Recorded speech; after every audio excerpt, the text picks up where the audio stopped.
Hey guys, welcome to the channel. It's Coach Dave. I'm going to be talking about how social media has effectively ruined many a relationship and continues to set people's expectations on both sides, men and women, and just obliterate any real connection and closeness. And I'm going to explain why in this video, as well as the pretty much detrimental effect of growing up and learning, and unfortunately along the way destroying people's lives. And it's kind of going to be all over the place because there's so much to it. But I want to start with social media. I'm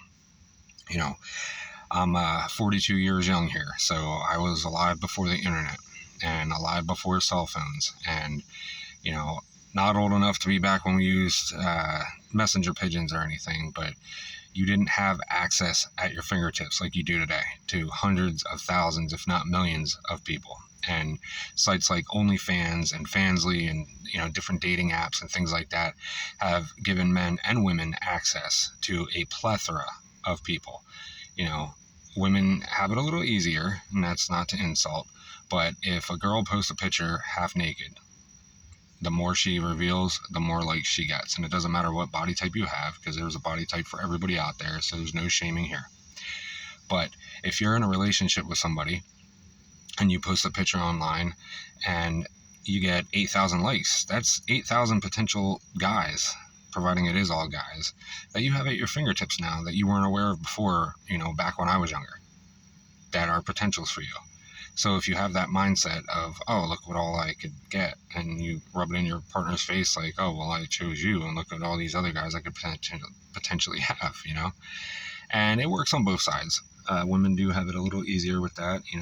They do earn more on OnlyFans and things, and I'm going to stay away from that conversation, and you could probably tell from my facial expression, how I feel about all that.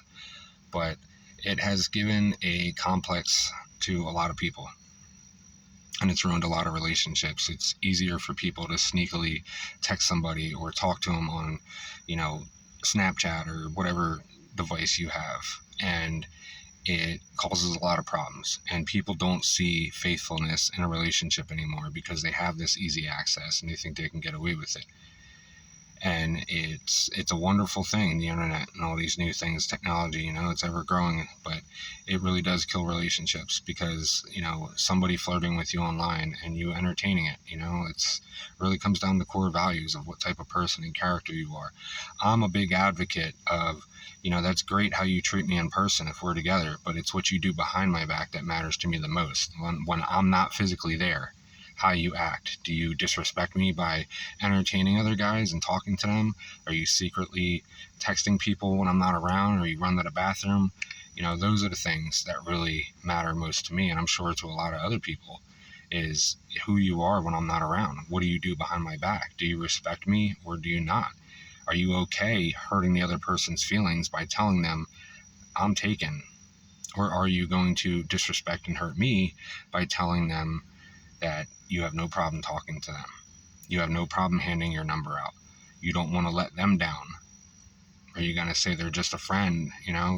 Those are the types of things. Social media and texting and all these different apps that are out now have really made it challenging, more so than it needs to be. And another subject I'm going to touch on, which is widely known, but nobody really ever seems to address, is that especially women, and I mean no offense, but if the shoe fits,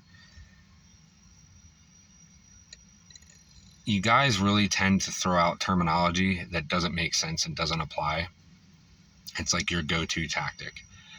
You will call a guy insecure for wanting to set a healthy boundary.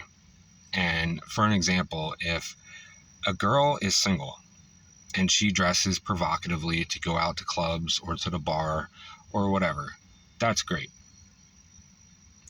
When you're in a relationship, if somebody sets a boundary with you, like, hey, you're not single anymore, so why are you still dressing as if you are? If you respect your partner, then you wouldn't dress like that. But instead, what happens more often than not is you label them as insecure, you label them as controlling, because they're telling you what to wear, they're coming to you and saying it bothers them. And if you are a guy and you don't say these things, then you just allow problems to happen. You allow your woman to be put in a situation where she's prone to get hit on. And if she's drinking, and it's no excuse, but a lot of women will say, oh well, I was drunk, it shouldn't matter, or I was high, it shouldn't matter. But like, you put yourself in that position, just like with anybody else with cheating. You gave them your number, you started texting them, you started replying to them, you started entertaining them, and before you know it, you guys are together and you're sleeping together, or you're cheating, or you're doing all these things behind your partner's back, and they all intertwine. And too often, people will label people insecure or controlling or manipulative because they're trying to set healthy boundaries, and everything is so misconstrued anymore. And it's all about perception, right? Everybody perceives everything differently. And just like my message is here, you can convey them to the best of your ability, but if it's going to reach somebody the way you intended to or not, that's the hope.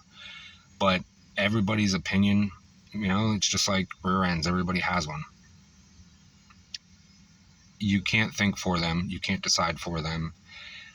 And you can just hope that it comes across as intended. You hope that they grasp the concept of where you're coming from. And if you have somebody that's grounded and secure and that was raised right and doesn't have problems, they won't see a problem or an issue with this.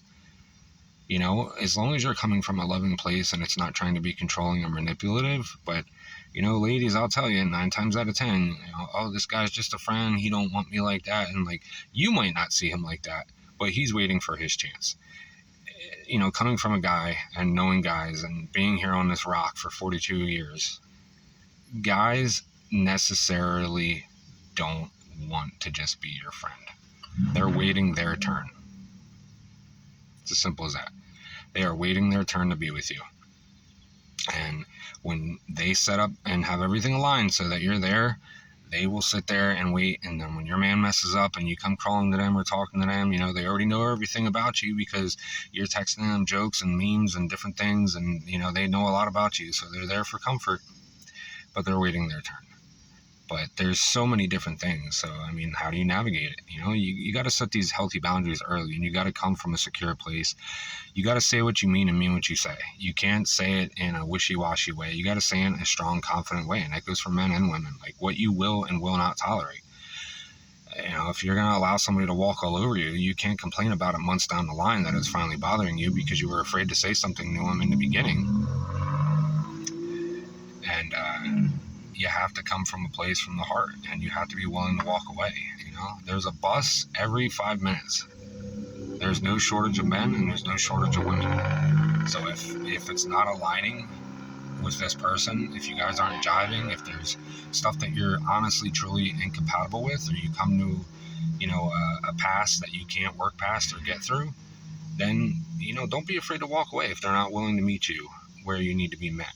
If they're not willing to step up and be that type of person for you, or they want to label you all these things that aren't true, or that's how they view it, then you have to walk away. And it doesn't matter if she's a quote-unquote baddie, or he's a hottie, or he's the bad boy, or she's the girl you want to save and be the white knight to. None of that matters at the end of the day. Like, you have to put yourself first. And it's okay to reciprocate and meet somebody halfway. And, compromise is a big thing. But 9 times out of 10, dismissive avoidant, fearful avoidant, narcissistic personality disorder, you're not going to get that.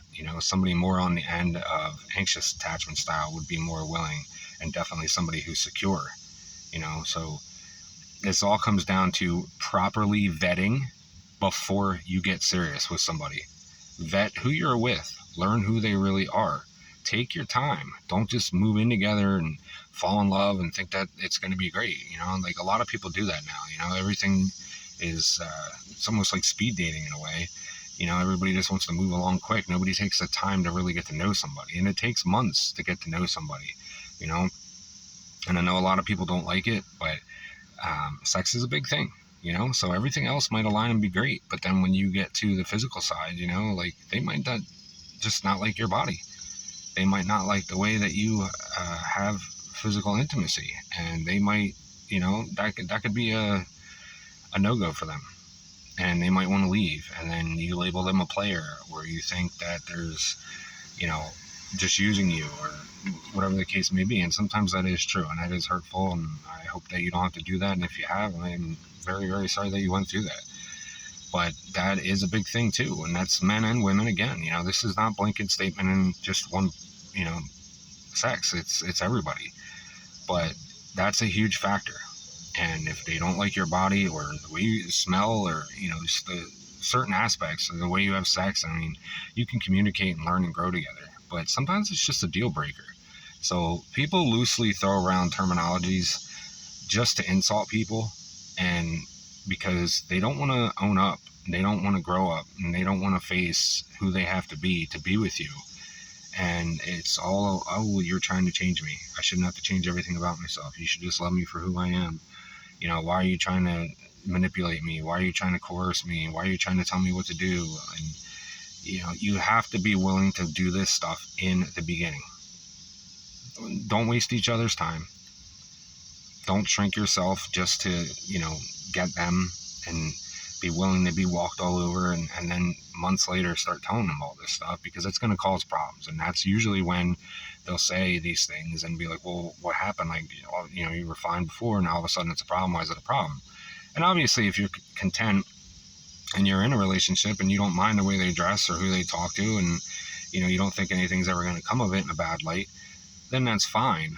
But it's when there is a problem, or you don't like it, or it's not your standards and principles, and you say it months later, that they'll think that that's what's going on.